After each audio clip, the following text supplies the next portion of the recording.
Hello my dear students, कैसे हैं आप लोग। उम्मीद करता हूँ मस्त होंगे, आपकी पढ़ाई भी एकदम शानदार चल रही होगी। जैसा कि आपको एपिसोड फर्स्ट की पहली क्लास से पता चल गया होगा कि हम दृष्टि आई के करंट अफेयर्स के सभी टॉपिक को एमसीक्यू फॉरम में, ये लगभग 1000 एमसीक्यू होने वाले हैं, कितने बेहद आसान तरीके से आपको समझाने का प्रयास करेंगे, आपके दिमाग में भर देंगे। विश्वास करिए, आप 1 से 2 बार रिवीजन जब इसका कर लोगे तो ये आपके दिमाग में पूरे तरीके से क्या हो जाएंगे, भर जाएंगे। फिर आपको कहीं भी कोई भी प्रॉब्लम इस टॉपिक को लेकर के नहीं होने वाली है। ठीक है, तो चलिए बिना कुछ टाइम वेस्ट किए हुए पहले टॉपिक की ओर चलते हैं। पहला है, दिल्ली मुख्यमंत्री बिटिया योजना का शुभारंभ किसने किया। बहुत अच्छा क्वेश्चन है, पूछा जा सकता है। मार्च 2026 को ये शुरू किया गया था। अमित शाह, द्रौपदी मुर्मू, अरविंद केजरीवाल या रेखा गुप्ता। तो इसका आंसर क्या हो जाएगा, द्रौपदी मुर्मू हो जाएगा, है ना। तारीख पूछे तो 2 मार्च 2026 को नई दिल्ली में इसे क्या किया गया था, शुभारंभ किया गया था। उद्देश्य क्या है, बालिका जो है उन बालिकाओं को शिक्षा, स्वास्थ्य और ऑलरेडी समग्र विकास को बढ़ावा देना इसका उद्देश्य है। ठीक है, याद रखना। तो योजना का नाम क्या है, दिल्ली मुख्यमंत्री बिटिया योजना। ये दिल्ली नहीं होगा, ये दिल्ली मुख्यमंत्री। ठीक है, शुभारंभ किसने किया, तो भारत की राष्ट्रपति द्रौपदी मुर्मू ने इसका शुभारंभ किया था। दिल्ली के इस समय मुख्यमंत्री कौन है, रेखा गुप्ता हैं। ठीक है, ये 15वीं राष्ट्रपति हैं। तो ये क्वेश्चन इस तरह के भी आपसे पूछ लेता है, इसीलिए इन क्वेश्चन में आपको भी लापरवाही करने की कतई भी आवश्यकता नहीं होनी चाहिए। ठीक है ना।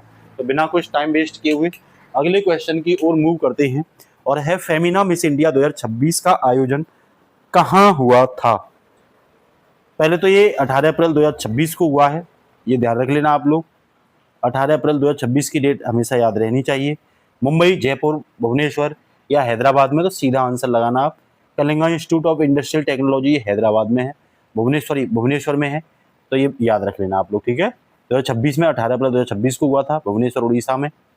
और KIIT में हुआ था, इसका मतलब Kalinga institute of industrial technology में हुआ था। कह रहा है इस किताब को Miss India World 2026 Sadhvi Sail ने जीता था। साध्वी सतीश सेल का भी नाम याद रखना, इन्होंने इसको क्या किया था, जीता था भाई। ठीक है, और ये भारत का प्रमुख महिला सौंदर्यता का क्या है, प्रतियोगिता मंच है। मिस वर्ल्ड पर भारत का प्रतिनिधित्व करती हैं अंतर्राष्ट्रीय स्तर की हस्तियां। तो साध्वी सतीश सेल का भी आप लोग नाम याद रखेंगे। अगला क्वेश्चन है आपके सामने स्क्रीन पर, नीतीश कुमार ने किस पद से इस्तीफा दिया है। तो सबको पता है बिहार के मुख्यमंत्री पद से दिया है। नीतीश कुमार की जगह अब सम्राट चौधरी जो है उनको बनाया गया है।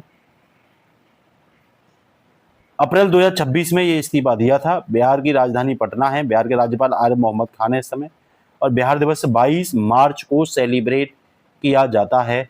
ये दिवस भी कई बार एग्जाम में पूछे जाते हैं, इसीलिए आप लोग तैयार कर लेना। उत्तर भारत का पहला गिलास ब्रिज, कौन सा गिलास ब्रिज, किस जिले में बनाया गया, नैनीताल, शिमला, रोपड़ और देहरादून। तो ये पंजाब के रोपड़ में बनाया गया है। मार्च 2026 में इसकी घोषणा की थी। उत्तर भारत का पहला है, ध्यान रखना, रोपड़ जिला पड़ता है पंजाब का, और ये सतलज नदी पे है, ये याद रख लेना। आपके लिए क्वेश्चन ये है, हर के बैराज बांध जो है वो किस नदी पे है, और भागड़ा नागल बांध किस नदी पे है, सलाल बांध किस नदी पे है, और चिलैया बांध किस नदी पे है।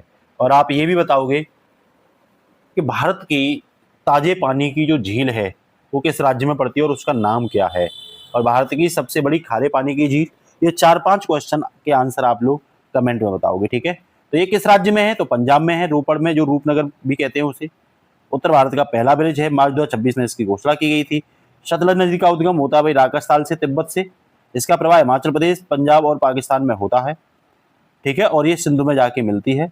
और पंजाब की राजधानी पूछे तो सीधा सीधा आप चंडीगढ़ बताओगे। इतनी सारी इंपोर्टेंट इन्फॉर्मेशन करेंट के साथ मैं आपको दे रहा हूँ, दृष्टि आई के साथ। दिमाग में भर लेना, दृष्टि आई भी पूरी भर जाएगी दिमाग में, साथ ही साथ ये एक्स्ट्रा इन्फॉर्मेशन भी आपको चलते चलते क्या हो जाएगी, तैयार हो जाएगी। ठीक है, नेक्स्ट क्वेश्चन है, क्षेत्रीय कनेक्टिविटी योजना संशोधन उड़ान योजना को किसने मंजूरी दी।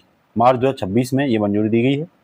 प्रधानमंत्री कार्यालय, नीति आयोग या नागरिक उड्डयन मंत्रालय या केंद्रीय मंत्रिमंडल ने। तो किसने दी है, तो केंद्रीय मंत्रिमंडल ने दी है, ये याद रख लेना। 25 मार्च 2026 को दी है। उड़ान, संशोधित उड़ान योजना नाम रखा है इसका।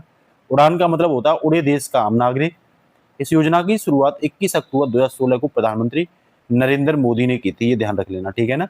इसी के साथ नागरिक उड्डयन मंत्रालय द्वारा इसे लागू किया जाता है।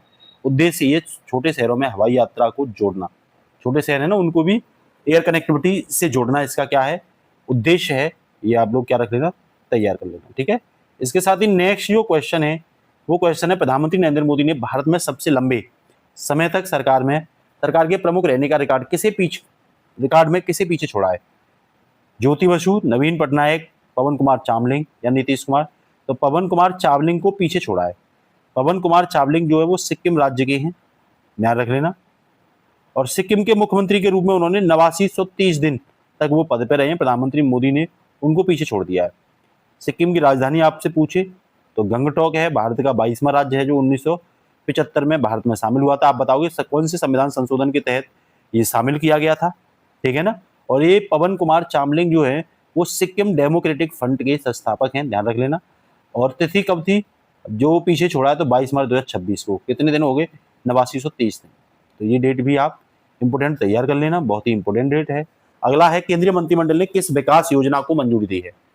पहले तो कब दी है? ये 18 मार्च 2026 को। और ये लघु जल विद्युत विकास परियोजना को मंजूरी दी है। 2585 करोड़ की ये योजना है। इसमें जल विद्युत नवीनीकरण ऊर्जा के स्रोत के रूप में बनाई जाएगी। भारत में जल विद्युत परियोजना के लिए हिमालयी राज्य विशेष रूप से महत्वपूर्ण है, ये भी ध्यान रख लेना। और ये इंपोर्टेंट पॉइंट मैंने आपको डिस्कशन कर ही दिए हैं। इसके साथ ही नेक्स्ट टॉपिक है, सुप्रीम कोर्ट ने पहली बार किस व्यक्ति के लिए निष्क्रिय इच्छा मृत्यु की अनुमति दी थी? किस व्यक्ति को निष्क्रिय इच्छा मृत्यु की अनुमति दी है? तो हरीश राणा को दी है। 11 मार्च 2026 को ये अनुमति दी है पहली बार पैसिव यूथेनेसिया को। यह निर्णय उनकी गंभीर बीमारी और असहनीय पीड़ा को देखते हुए दिया गया है। निष्क्रिय मृत्यु का मतलब होता है इच्छा मृत्यु का रोगी को जीवन बनाए रखने वाली चिकित्सीय सहायता को धीरे धीरे बंद करना। सक्रिय इच्छा मृत्यु का मतलब होता है रोगी को जानबूझकर दवा देकर मृत्यु देना, जो भारत में क्या है? अवैध मानी जाती है। सुप्रीम कोर्ट ने पहले कॉमन कॉज बनाम यूनियन ऑफ इंडिया केस में 2018 में मामले में निष्क्रिय इच्छा मृत्यु को कानूनी मान्यता दी थी। हरीश राणा सामाजिक कार्यकर्ता एवं कैंसर रोग से क्या है? पीड़ित थे और उनके लिए ये सुप्रीम कोर्ट ने जजमेंट सुनाया था, ठीक है। इसी के साथ नेक्स्ट अगर मैं बात करूं, जनगणना 2027 के शुभंकरों के नाम क्या हैं? प्रगति और समृद्धि, प्रगति और विकास, विकास और उन्नति या आशा और विश्वास? तो प्रगति और विकास है, प्रगति इसमें महिला है और विकास क्या है? पुरुष है। याद रखना 2011 के बाद ये 2027 में जनगणना आएगी। जन जागरूकता बढ़ाना इसका उद्देश्य है। शुभंकर महिला प्रगति है, पुरुष विकास है। 5 मार्च 2026 को इसकी तिथि रखी गई है, ध्यान रखना। जनगणना कौन सी? 2027। नियमित पहली जनगणना की बात करूँ तो 1881 में। वैसे भारत की पहली जनगणना 1872 में। आप लोग बताओगे इस समय किसका शासनकाल था? लॉर्ड मेयो या लॉर्ड रिपेन या लॉर्ड लिटिन? ये दोनों में बताओगे, 1872 वाले में और 1881 वाले में। जनगणना का कार्य कौन करता है? तो भारत के महापंजीयक एवं जनगणना आयुक्त RGI इसका क्या करते हैं भाई? काम करते हैं, ठीक है ना। इसी के साथ ही नेक्स्ट क्वेश्चन है आपके सामने, सहकारिता क्षेत्र की पहली टैक्सी सर्विस भारत टैक्सी का शुभारंभ कहाँ हुआ? किसका? भारत टैक्सी का शुभारंभ अगर पूछे आपसे तो ये नई दिल्ली में हुआ है। फरवरी 2026 में विकास भवन नई दिल्ली में सहकारिता क्षेत्र की पहली भारत टैक्सी का शुभारंभ हुआ है। केंद्रीय गृह मंत्री सहकारिता मंत्री अमित शाह ने इसका उद्घाटन किया है। सहकारिता मंत्रालय का गठन 2021 में हुआ था। सहकारिता मंत्रालय का उद्देश्य क्या है? सहकारिता को बढ़ावा देना था, देश में आर्थिक विकास का योगदान देना। भारत टैक्सी मोबाइल ऐप के माध्यम से संचालित होगी। विज्ञान भवन भारत का एक प्रमुख सम्मेलन एवं प्रदर्शनी केंद्र है जो नई दिल्ली में क्या है? स्थित है, ठीक है। सॉरी दोस्तों, आगे चलते हैं। तो ये क्वेश्चन हो गया। अगला है प्लास्ट इंडिया। कौन सा? प्लास्ट इंडिया 2026 का उद्घाटन कहाँ हुआ? तो ये भारत मंडपम नई दिल्ली में हुआ है। 5 से 10 फरवरी 2026 को हुआ, ध्यान रखना। सबसे बड़ा प्लास्टिक उद्योग प्रदर्शनी है ये। क्या है? प्लास्टिक उद्योग। इसका विषय आपसे पूछे तो भाई इसका विषय क्या है? तो सीधा सीधा बोलना भारत नेक्स्ट इसका विषय है। शुरुआत प्लास्ट इंडिया की शुरुआत 1997 में हुई। यह प्रदर्शनी 3 वर्ष में आयोजित होती है। फाउंडेशन की स्थापना 1996 में की गई थी। काम क्या है इसका? ये प्लास्टिक उद्योग से जुड़ी नवीनतम तकनीकी, उत्पाद, मशीनरी और नवाचारों में क्या करती है? प्रदर्शित करती है, ठीक है। तो ये मैंने बेसिक रूप से आपको क्या कर दी? बता दी, ठीक है। इसके साथ ही नेक्स्ट जो क्वेश्चन है वो नेक्स्ट क्वेश्चन है भाई, महाराष्ट्र के उप मुख्यमंत्री पद की शपथ किसने ली? तो सुनेत्रा पवार ने ली है, ध्यान रखना। एकनाथ शिंदे ऑलरेडी पहले से ही है यहाँ पे। देवेंद्र फडणवीस यहाँ के मुख्यमंत्री बनाए गए हैं बीजेपी पार्टी की ओर से। अब ये आपसे पूछे कि सुनेत्रा पवार जो हैं वो किस पार्टी से हैं? तो राष्ट्रवादी कांग्रेस पार्टी NCP की वरिष्ठ नेता हैं। और अजीत पवार की पत्नी, आप सबको पता है पहले अजीत पवार ही थे। और अजीत पवार एक विमान दुर्घटना में, ठीक है ना, मारे गए थे। या तो मैं तो कह सकता हूँ इन नेताओं ने इनका विमान क्रैश करवा दिया। इनका जब मन करता है तब विमान क्रैश करवा देते हैं। शपथ कब लिया? 31 जनवरी 2026 को। सुनेत्रा पवार ने एनसीपी की हैं, अजीत पवार की पत्नी हैं। इनका राजनीतिक क्षेत्र कौन सा है, तो बारामती महाराष्ट्र है। ये बारामती महाराष्ट्र में। एनसीपी की स्थापना पूछे तो 10 जून 1999 में की गई थी। एनसीपी में वर्तमान में अजीत पवार गुट के नेतृत्व कार्यरत में है, ठीक है ना। इसके साथ ही अगर नेक्स्ट में बात करूं आपसे, तो बायो फार्मा शक्ति योजना का कुल बजट कितना है, तो भैया इसका बजट है 10,000 करोड़ रुपए। कितना, 10,000 करोड़ रुपए। 5 वर्षों के लिए योजना लागू की गई है। जैव प्रौद्योगिकी एवं औषधि उद्योग से संबंधित ये योजना है, ठीक है ना। तो भारत में बायोफार्मा क्षेत्र को बढ़ावा देना इसका क्या है, एकमात्र उद्देश्य है। यह प्रौद्योगिकी विभाग भारत में बायोटेक अनुसंधान को बढ़ावा देने के लिए क्या करता है, कार्य करता है, ठीक है ना। इसी के साथ नेक्स्ट क्वेश्चन है, मणिपुर में कितने उप मुख्यमंत्रियों ने शपथ ली, तो ध्यान रखना 2 उप मुख्यमंत्रियों ने शपथ ली है। एक का नाम नेमचा किपगेसन है, दूसरे का नाम लोसी लिखो है, ठीक है ना, लोसी लिखो। तो मणिपुर में 20 फरवरी 2026 को इन दोनों लोगों ने क्या किया, उप मुख्यमंत्री पद की शपथ ली है। मणिपुर के राज्यपाल कौन है, अजय कुमार भल्ला है, जिन्होंने शपथ दिलाई है, ठीक है। ये दोनों व्यक्तियों ने शपथ ली है, ध्यान रखना। 20 फरवरी 2026 को ली है। राज्यपाल मैंने आपको बताई थी। राज्य में मंत्रिपरिषद मुख्यमंत्री की सहायता करती है। मणिपुर का एकमात्र लोकसभा सीट है। कह रहा है ये पूर्वोत्तर भारत का एक प्रमुख राज्य भी है, ठीक है ना। गठन 21 जनवरी 1972 को हुआ था। इसकी राजधानी इम्फाल है। क्या है, इम्फाल है, ये भी आपको पता होनी चाहिए। मुंबई अहमदाबाद बुलेट ट्रेन परियोजना में इसकी कौन सी उपलब्धि हासिल हुई, पहला सुरंग ब्रेक थ्रू, पहला स्टेशन, पहला पहला ट्रायल, तो ये पहला सुरंग ब्रेक थ्रू है, ठीक है। 2 जनवरी 2026 को मुंबई अहमदाबाद बुलेट ट्रेन परियोजना में पहला पर्वतीय सुरंग ब्रेक थ्रू हासिल किया है। यह सुरंग महाराष्ट्र के पालघर जिले में स्थित है। यह सुरंग परियोजना में विरार और बोईसर लगभग 1.48 किलोमीटर में स्थित है, ठीक है ना। हाई स्पीड रेल परियोजना है, ये ध्यान रख लेना। और इसे जापान की शिकानसेन तकनीकी पर आधारित तैयार किया जा रहा है, जापान की शिकानसेन तकनीकी, ठीक है ना। कुल लंबाई 508 किलोमीटर, अधिकतम परिचालन 320 किलोमीटर प्रति घंटा, 2 घंटे 7 मिनट की इसकी लगभग यात्रा बताई जा रही है।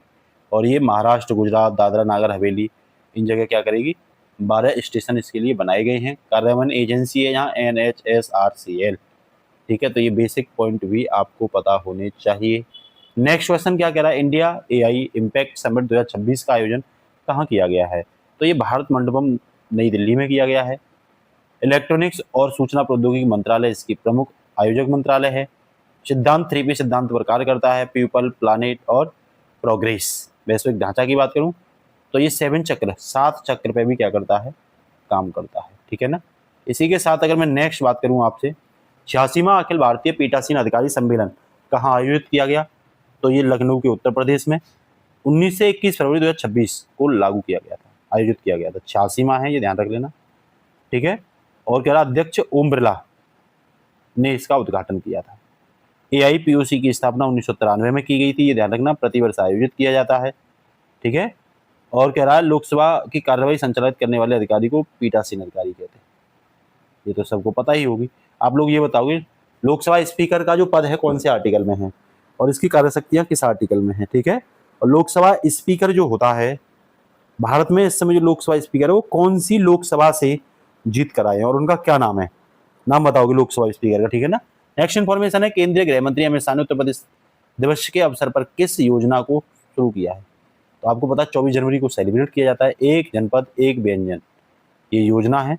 एक जनपद एक व्यंजन और सरदार पटेल औद्योगिक क्षेत्र योजना, इसका नाम याद रखना। ये उत्तर प्रदेश की अमित शाह ने से लॉन्च किया, ठीक है। उत्तर प्रदेश दिवस समारोह का आयोजन किया गया राष्ट्रीय प्रेरणा स्थल लखनऊ पर। गणतंत्र दिवस परेड 2026 में उत्तर प्रदेश की झांकी की थीम बुंदेलखंड की संस्कृति थी। संस्कृति मंत्रालय की झांकी की थीम क्या थी, वंदे मातरम 150 वर्ष का सफर, ये संस्कृति मंत्रालय की झांकी थी। तो दोनों की झांकी आप लोग याद रख लेना। केंद्रीय गृह मंत्री कौन है आप लोग कमेंट में बताना, ठीक है ना। और गणतंत्र दिवस की इस समय की थीम क्या थी वो भी लिखना एक बार। उत्तर प्रदेश की स्थापना दिवस की बात करें तो 24 जनवरी 1950 को हुआ था, राजधानी लखनऊ। वर्तमान में इसके मुख्यमंत्री योगी आदित्यनाथ हैं, ठीक है ना। चलिए भैया आगे चलते हैं। केंद्रीय गृह मंत्री अमित शाह ने उत्तर प्रदेश दिवस के अवसर पर किस योजना का शुभारंभ किया, ये मैंने अभी जस्ट ही आपको बताया है, एक जनपद एक व्यंजन और सरदार वल्लभ भाई पटेल योजना, इसने अमित शाह ने किया है, ठीक है। अगला कह रहा है केंद्रीय मंत्रिमंडल ने किस योजना को 2030-31 तक जारी रखने की मंजूरी दे दी, तो ध्यान रखना अटल पेंशन योजना जो है इसका कार्यकाल 2030-31 तक जारी रखने के लिए बढ़ा दिया गया। 21 जनवरी 2026 को ये कार्यकाल बढ़ाया गया था। ये योजना वित्त मंत्रालय के अंतर्गत आती है।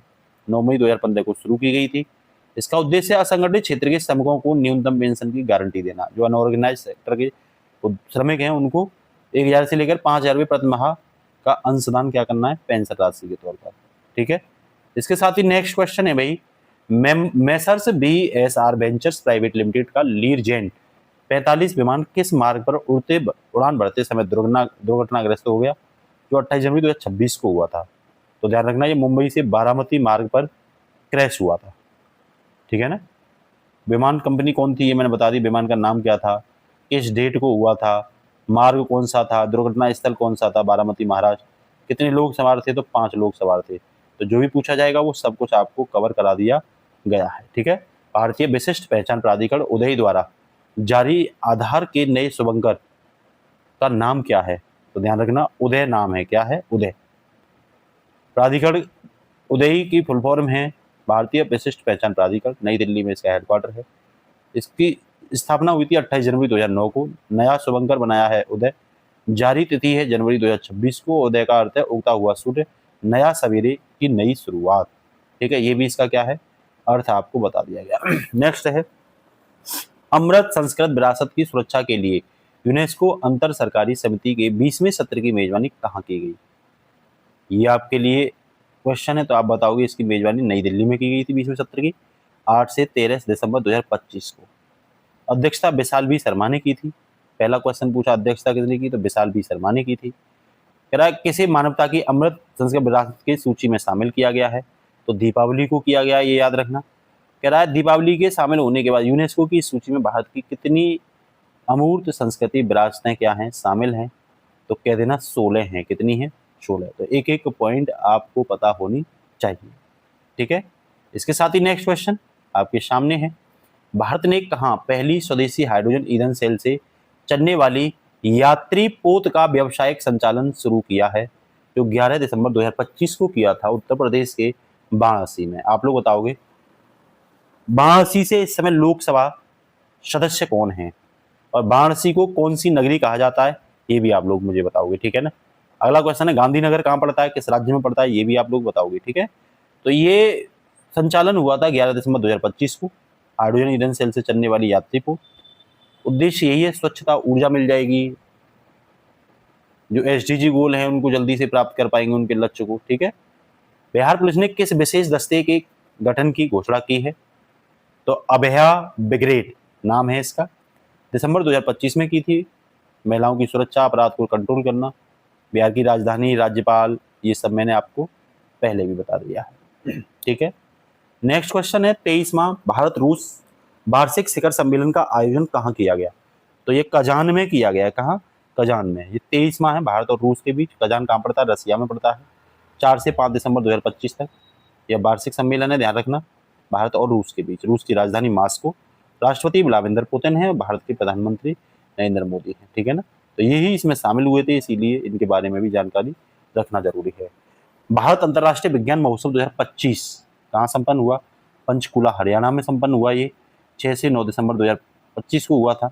यह भारत का सबसे बड़ा विज्ञान महोत्सव है, जिसमें बहुत सारे वैज्ञानिक, शोधकर्ता, छात्र, नवाचारक वगैरह क्या करते हैं, पार्टिसिपेट करते हैं। कह रहा भारतीय अंतर्राष्ट्रीय विज्ञान महोत्सव 2025 की मुख्य विषय थीम क्या है, तो इसकी थीम है विज्ञान से समृद्धि ए। ठीक है। और महोत्सव की शुरुआत 2015 में की गई थी, वर्ष 2015 में। यह महोत्सव प्रतिवर्ष क्या किया जाता है, सेलिब्रेट किया जाता है। तो ये भी आप लोग क्या रखोगे, याद रखोगे। ठीक है ना। एक सेकंड बस। इसके साथ ही नेक्स्ट जो क्वेश्चन है वो है 27 नंबर, ऊर्जा और स्वच्छ वायु अनुसंधान केंद्र क्रिया की रिपोर्ट के अनुसार नवंबर 2025 में भारत का सबसे प्रदूषित शहर कौन सा रहा है, सबसे ज्यादा प्रदूषित। ध्यान रखना, दिल्ली का गाजियाबाद, यूपी का, उत्तर प्रदेश में पड़ता है, ये दिल्ली में नहीं पड़ता। और ये नवंबर 2025 के लिए रिपोर्ट किसने दी थी, तो ऊर्जा और स्वच्छ वायु अनुसंधान केंद्र ने दी है, सबसे प्रदूषित शहर के रूप में। भारत के 27 शहरों को इसमें शामिल किया गया है। ठीक है। और पूछे क्रिया की स्थापना 2021 में हुई थी, मुख्यालय हेलसिंकी फिनलैंड में है। उद्देश्य यही है कि स्वच्छ वायु और स्वच्छ ऊर्जा को बढ़ावा देना और पर्यावरण की अहम मुद्दों पर फोकस करना। इसके साथ ही नेक्स्ट है बायो सीएनजी और उर्वरक संयंत्र का उद्घाटन किसने किया? तो ये गृह मंत्री अमित शाह ने किया है 6 दिसंबर 2025 को। गृह मंत्रालय के अलावा सहकारिता मंत्रालय भी है अमित शाह पे। कहाँ पे किया? ये गुजरात के बाब थराद में किया है। बायो सीएनजी एवं उर्वरक संयंत्र, गुजरात की राजधानी गांधीनगर। सतत का यहाँ जो मतलब है वो sustainable alternative toward affordable transportation से है, या वायु ईंधन को बढ़ावा देने से संबंधित क्या की गई है, बात की गई है। एक माह में सर्वाधिक सौर पंप स्थापना की उपलब्धि के लिए किस राज्य ने गिनीज वर्ल्ड रिकॉर्ड बनाया है? तो ये महाराष्ट्र ने बनाया है। आप लोग ये बताओगे कि महाराष्ट्र में विदर्भ, या आप लोग ये बताओगे महाराष्ट्र में जो मुंबई है वो किस द्वीप पर है? किस द्वीप पर है मुंबई? ठीक है, ये कई बार पूछा गया है। तो ये बेसिक जानकारी दिसंबर 2025 की ये घटना है। सौर सिंचाई पंप की संख्या 45,911, महाराष्ट्र की राजधानी मुंबई। पीएम कुसुम योजना भी इसी से संबंधित है। ठीक है, यहाँ सौर के द्वारा पंपों को चलाया जाता है, सब्सिडी दी जाती है किसानों को, जिससे कि ज़्यादा से ज़्यादा किसान सौर की ओर क्या करें, फोकस करें। विश्व आपदा प्रबंधन सम्मेलन 2025 कहाँ संपन्न हुआ था? तो ये देहरादून में, उत्तराखंड के देहरादून में हुआ था 28 से 30 नवंबर 2025 को। ठीक है ना। विषय था आपदा जोखिम न्यूनीकरण एवं आपदा प्रबंधन, देहरादून उत्तराखंड में। सम्मेलन विश्व आपदा प्रबंधन सम्मेलन 2025 के नाम से। उत्तराखंड की राजधानी देहरादून है, जो शीतकालीन है, गैरसैंण ग्रीष्मकालीन राजधानी है। और एनडीएमए की स्थापना की बात करें 2005 में, इसके अध्यक्ष भारत के प्रधानमंत्री होते हैं। ठीक है भाई। इसके बाद नेक्स्ट क्वेश्चन है आपके सामने, India internet governance forum IIGF 2025 का आयोजन ये नई दिल्ली में हुआ था, ध्यान रखना, 27 से 28 नवंबर 2025 को। और IIGF मतलब इंडिया इंटरनेट गवर्नेंस फोरम 27 से 28 नवंबर 2025 को हुआ था नई दिल्ली में। ये 5वां संस्करण है। ये इलेक्ट्रॉनिक एवं सूचना प्रौद्योगिकी मंत्रालय के डिजिटल शासन से संबंधित एक मुख्य मंत्रालय है। डिजिटल इंडिया प्रोग्राम का शुभारंभ 1 जुलाई 2015 को किया गया था इंडिया में भारत के प्रधानमंत्री के द्वारा। काशी तमिल संगम कहाँ आयोजित किया गया है? तो ये पता है आपको, वाराणसी में आयोजित किया गया है। ठीक है। कार्यक्रम क्या है? काशी तमिल संगम। उद्देश्य है उत्तर और दक्षिण भारत की संस्कृति एकता को मजबूत करना, तमिल काशी की संस्कृति की विरासत को बनाए रखना। वाराणसी को भारत की संस्कृति की राजधानी कहा जाता है। काशी विश्वनाथ मंदिर पूछे वाराणसी में है। एक भारत श्रेष्ठ भारत पहल के अंतर्गत काशी तमिल संगम को क्या किया गया है? आयोजित किया जाता है। ठीक है। आप लोग नेक्स्ट क्वेश्चन की ओर चलते हैं। कह रहा देश भर में सभी लोग, जो मैं आंसर देता हूं इन आंसर की कमेंट में लिखा करिए, ठीक है ना, ज्यादा से ज्यादा, जिससे कि आपको रिवीजन में दिक्कत ना आए। देश भर में सरदार @150 यूनिटी मार्च किसकी 150वीं जयंती पर शुरू हुआ? तो सबको पता है सरदार वल्लभ भाई पटेल। एकता दिवस इन्हीं के उपलक्ष्य में मनाया जाता है। आप लोग ये बताओगे राष्ट्रीय एकता दिवस जो मनाया जाता है वो किस दिन मनाया जाता है? ठीक है, किस तिथि को? कार्यक्रम क्या है भाई? तो सरदार @150 यूनिटी मार्च 26 नवंबर 2025 को ये शुरू हुआ था। समापन 6 दिसंबर 2025 को हुआ था। अवसर क्या था? सरदार वल्लभ भाई पटेल की 150वीं जयंती। उद्देश्य था देश भर में एकता, अखंडता, राष्ट्रीय एकीकरण का संदेश प्रसारित करना। पूछे सरदार वल्लभ भाई पटेल का जन्म कब हुआ था? तो 31 अक्टूबर 1875 को। इनको लौह पुरुष भी कहा जाता है और रियासतों के एकीकरण के लिए इन्होंने महती भूमिका निभाई थी। आप लोग ये बताओगे संविधान सभा जब बनी थी तो इनको कौन सा मंत्रालय मिला था? जो जो अंतरिम मंत्रिमंडल बना था उसमें कौन मंत्री थे ये? ठीक है। नेक्स्ट आप लोग ये बताओगे